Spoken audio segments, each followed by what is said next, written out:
आज के शो में बहुत कुछ है हमारे पास। एज यूजुअल हम हमेशा बहुत सारी बातें करते हैं, सब कुछ कवर करते हैं। तो जनाब सबसे पहले तो हम चैंपियंस ट्रॉफी का अहवाल आपको बताएंगे, क्योंकि देखिए फाइनल 4 अब डिसाइड हो गए और सेमीफाइनल्स बड़े टफ कांटे के मुकाबले होने वाले हैं। तो चैंपियंस ट्रॉफी की बात होगी, इसके साथ साथ अवामी मसाइल की तो हम बात करते ही हैं, अपने शो का हिस्सा बनाते हैं। तो गैस की शॉर्टेज उसका अहवाल देंगे, लोगों की सारी इफ्तारी कभी कहीं जगहों पर तो गैस के बगैर गुजर रही है, तो बड़ी मुश्किल पेश आ रही है उनको। सहरी के वक्त बहुत मसला होता है। बिल्कुल ऐसा ही है। तो रमजान में लोगों के मसाइल बढ़ जाते हैं, बजाय इसके कम हो जाए, उसकी बात होगी। इसके साथ साथ हम कुछ पॉलिटिक्स की भी बात करते चलेंगे। पॉलिटिक्स में chairman Peoples Party Bilawal Bhutto Zardari की मुलाकात हुई है वजीर आजम मियां मोहम्मद शहबाज शरीफ के साथ। बड़ी ये पेशरफ्त है, क्योंकि पीपल्स पार्टी को तहफुजात है जो पावर शेयरिंग हो रही है पंजाब में, उसके ऊपर और दीगर भी मामलात हैं, इस पर भी बात होगी। इसके साथ साथ हमारी मॉनेटरी पॉलिसी निकलनी है 10 मार्च को, एक्सपेक्टेड है कि 100 बेसिस पॉइंट्स इंशाल्लाह फिर से कटेंगे, जिसका मतलब है कि 1% से इंटरेस्ट रेट गिर सकता है। बिल्कुल ऐसे ही। और देखिए वक्तन फवक्तन ये गिरता ही जा रहा है, तो ये बड़ा खुशाइंद है, गुड साइन फॉर पाकिस्तानी जो इकोनॉमी हमारी, उसके लिए इस पर बात होगी। और हम ओवरसीज पाकिस्तानी का अहवाल तो आपको बताएंगे जरूर, और फिटनेस की बात क्यों ना करें भाई, फिटनेस की बात भी तो आए फिर क्रिकेट की तरफ। हाँ जी, क्रिकेट की तरफ आए फिर। ये अच्छी बात तो बताएं आप पहले। ओ हाँ, आज की अच्छी बात, हर दिन नया मौका होता है कुछ अच्छा करने का। आपने आज कोई अच्छी चीज की है? मैं तो रोजाना ही अच्छे काम करने की कोशिश करता हूँ, लेकिन वो पता नहीं होते या नहीं होते, जिसके साथ करता हूँ मैं वो बताएगा कि मैंने अच्छाई की थी। एक चीज जो मेरी जनरल लाइफ में प्रैक्टिस होती है ना, वो ये होती है कि सुबह उठ के शुक्र करना बहुत इंपॉर्टेंट होता है। आपका पूरा दिन ही अच्छे नोट पे गुजरता है। बिल्कुल ऐसा ही है। तो ये कि एक देखिए, आप जब कोई अच्छा काम करते हैं तो आपको नींद बड़ी अच्छी आती है। मैंने सोचा है कि किसी की आप मदद करें तो वो जो एक पुरसुकून नींद है ना, वो फिर आपको नहीं मिलती किसी और दिन। तो ऐसा ही है। तो ये हमारी अच्छी बात हो गई। अब हम आगाज करते हैं और सबसे पहले चैंपियंस ट्रॉफी की बात हो जाए। यस बिल्कुल, क्रिकेट की बात हो जाए जी। तो क्रिकेट में हुआ यह है कि इंडिया तो ऐसा खेल रहा है कि अभी तक अनबीटन चल रहा है भारत, और कल उन्होंने न्यूजीलैंड को भी शिकस्त दे दी बेहतरीन तरीके से। हालांकि 250 रन बनाए थे और उनकी बॉलिंग ने अच्छा परफॉर्म किया, चेज नहीं करने दिया। तो फाइनल 4 डिसाइड हो गई है कि कौन कौन सेमीफाइनल खेल रहा है। तो इसमें ऑस्ट्रेलिया, पहले ही कहा जा रहा था ऑस्ट्रेलिया की team, India. You know my interest in cricket. सही है। तो ऑस्ट्रेलिया, इंडिया और साउथ अफ्रीका और न्यूजीलैंड। तो इंडिया और ऑस्ट्रेलिया का सेमीफाइनल होने जा रहा है दुबई में, और साउथ अफ्रीका और न्यूजीलैंड का सेमीफाइनल होने जा रहा है लाहौर में। तो इस पर हम मजीद बात करेंगे, कैसा रहा ये इवेंट चैंपियंस ट्रॉफी का, और क्या एक्सपेक्टेशन है भारत को कि क्या वो ट्रॉफी लिफ्ट करेंगे या फिर ऑस्ट्रेलिया या न्यूजीलैंड के हिस्से में आएगी ट्रॉफी। तो हमें क्रिकेट एक्सपर्ट एजाज बाकरी ने ज्वाइन किया है। इसके साथ साथ भारतीय सहाफी अभिषेक त्रिपाठी ने भी हमें ज्वाइन किया, जो कि वक्तन फवक्तन हमारे राइज एंड शाइन शो का हिस्सा होते हैं। तो आप दोनों को वेलकम करेंगे जी। तो आप करना चाहेंगे पहला सवाल कि क्या हो सकता है मुमकिन तौर पर? बिल्कुल बिल्कुल बिल्कुल। अभिषेक से बात करते हैं। इंडिया ने अच्छा परफॉर्म किया डेफिनेटली। अभिषेक साहब, आपको आईसीसी चैंपियंस ट्रॉफी में इंडिया की जीत के इम्कानात कितने हैं? यानी वैसे तो जीत ही रही है, लेकिन फाइनल जीत सकती है। देखिए, हम लोग एक जगह खेल रहे हैं, दुबई में खेल रहे हैं, हम यहाँ से वाकिफ ज्यादा हैं। ऑस्ट्रेलिया टीम अभी परसों रात को ही पहुंची है, तो उसने कल प्रैक्टिस करी थी। तो और ऑस्ट्रेलिया की जो वर्तमान टीम है वो रिकी पोंटिंग, स्टीव वॉ या माइकल क्लार्क की टीम नहीं नजर आ रही है। वो उसमें बीबीएल के खिलाड़ी ज्यादा हैं और बीबीएल से आए हुए युवा खिलाड़ी ज्यादा हैं। तो मुझे लगता है कि भारत का पलड़ा थोड़ा भारी होगा, लेकिन नॉकआउट टूर्नामेंट में ऑस्ट्रेलिया हमेशा भारत को परेशान करती है। तो जो नॉकआउट जो मैच होते हैं उसमें ऑस्ट्रेलिया भारत को परेशान करती है।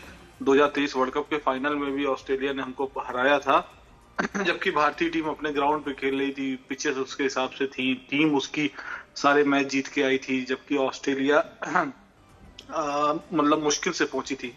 तो ऑस्ट्रेलिया एक हमेशा टफ जो प्रतिद्वंदी रहा है भारत के लिए।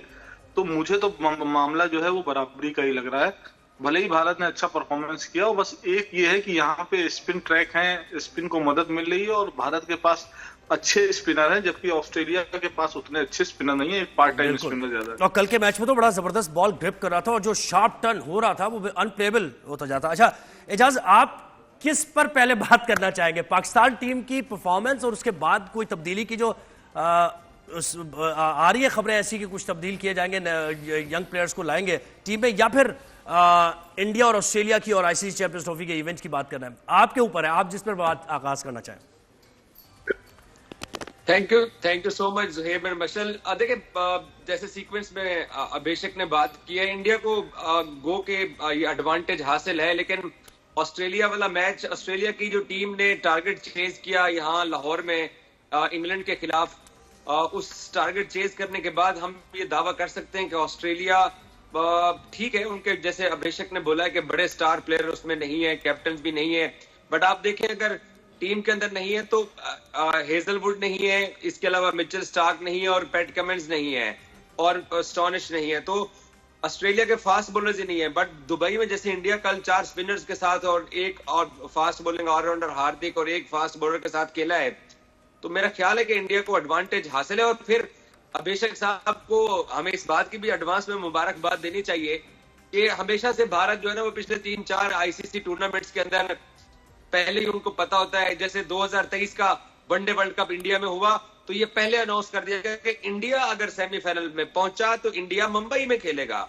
अभी अमेरिका के अंदर T20 वर्ल्ड कप हुआ, वेस्ट इंडीज में सेकंड राउंड हुआ, तो पहले से ऐलान कर दिया गया कि भारत अगर सेमीफाइनल में पहुंचा तो गयाना में खेलेगा। और अभी भी जैसे माइकल अथर्टन और नासिर हुसैन ने भी कल परसों कहा, फिर सुनील गावस्कर साहब ने उनको जवाब दिया कि भाई अपनी क्रिकेट ठीक करो, हमारी तरफ ना देखो, कि एक ही वेन्यू के ऊपर एक ही टीम होटल है, एक ही बस है। यहां तक कि अथर्टन ने जुमला इस्तेमाल किया कि एक ही बेड के ऊपर सोते हैं, कोई ट्रेवलिंग नहीं कर रहे हैं, सब कुछ उनको आईसीसी की तरफ से सिमिलर फेवर दी जा रही है। और फिर हमारे इंडियन दोस्त कहते हैं हाँ हम बड़ा बोर्ड है, हम फेवर ले रहे हैं, तो फिर आईसीसी की फेवर के साथ ऑस्ट्रेलिया को हरा दें। लेकिन बतौर पाकिस्तानी मेरी ये ख्वाहिश है, अभिषेक के सामने कह रहा हूं, कि हम 200% ये ख्वाहिश करेंगे कि इंडिया टूर्नामेंट से बाहर हो और हम होस्ट है और फाइनल लाहौर के अंदर हो। मेरी ये ख्वाहिश है दिल्ली। अच्छा जी, और पूरा जोर भी लगाऊंगा। आपकी पूरा जोर भी लगाएंगे, आप दुआ का जोर लगाएंगे आप? वैसे हमने बहुत जोर लगाया था, दुआ बहुत की थी, लेकिन हुआ नहीं ऐसा, पाकिस्तान नहीं जीत सकी, बॉटम में चली गई। तो ये परफॉर्मेंस पे डिपेंड करता है। वैसे पाकिस्तानियों खासतौर बाकरी जी की ख्वाहिशें बहुत होती हैं लेकिन पूरी नहीं होती हैं, और इनकी दुआ में मुझे लगता है कोई ना कोई खराबी है, इसलिए इनकी दुआ पूरी नहीं होती। नहीं, दुआ का ताल्लुक ही नहीं है इससे। दुआ तो जब परफॉर्मेंस अच्छी होती है तो फिर उसके साथ दुआ होती है ना, शुरू हो जाती है। जैसे क्रिकेट के बाद इन्होंने कहा कि दुआ करेंगे, तो इन्होंने तो दुआ ये भी की होगी पाकिस्तान में भारत आए, नहीं आया।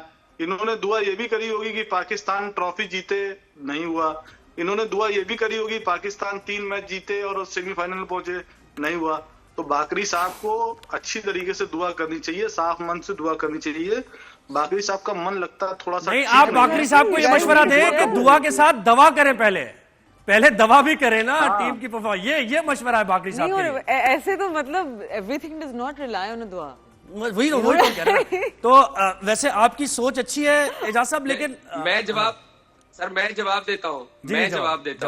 देखिए, मेरी अगर टीम सेमीफाइनल में नहीं आई है, लेकिन मेरे मुल्क में टूर्नामेंट हो रहा है, और हमारी दुआ नहीं थी कि इंडिया यहाँ पे आता, हमारी ख्वाहिश थी।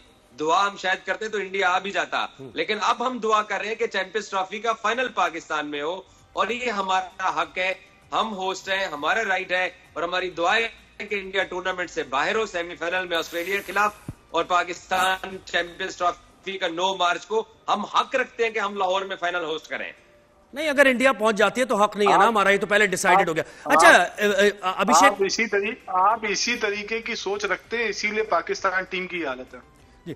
अभिषेक ये बताइए कि Indian team white ball cricket में तो देखिए बेहतरीन इंडियन टीम परफॉर्म करती है, चाहे टेस्ट में उनका जो भी हाल हो, T20 में वो गिर जाए, कुछ भी हो, लेकिन व्हाइट बॉल में तो हमेशा उनके एक्सपीरियंस बैटर्स ने भी, बॉलर्स ने भी जैसे परफॉर्म किया है। तो आप ये जो दूसरा सेमीफाइनल है साउथ अफ्रीका और न्यूजीलैंड के दरमियान, ये भी एक टफ मुकाबला होने वाला है, क्योंकि देखिए साउथ अफ्रीका के बॉलर्स वापस आ गए और उनका भी क्लासन वगैरह जिस तरह खेल रहे हैं। देखिए न्यूजीलैंड की टीम को मैं अच्छा मान रहा था, लेकिन कल उन्होंने जिस तरीके से खेला उससे लगा कि हाँ उनकी भी कमजोरियां हैं, और जिसको भारत ने पहले पढ़ लिया था, इसीलिए वो 4 स्पिनर के साथ उतरे। साउथ अफ्रीका न्यूजीलैंड का गेम अच्छा होगा, दोनों बराबर की टीम है।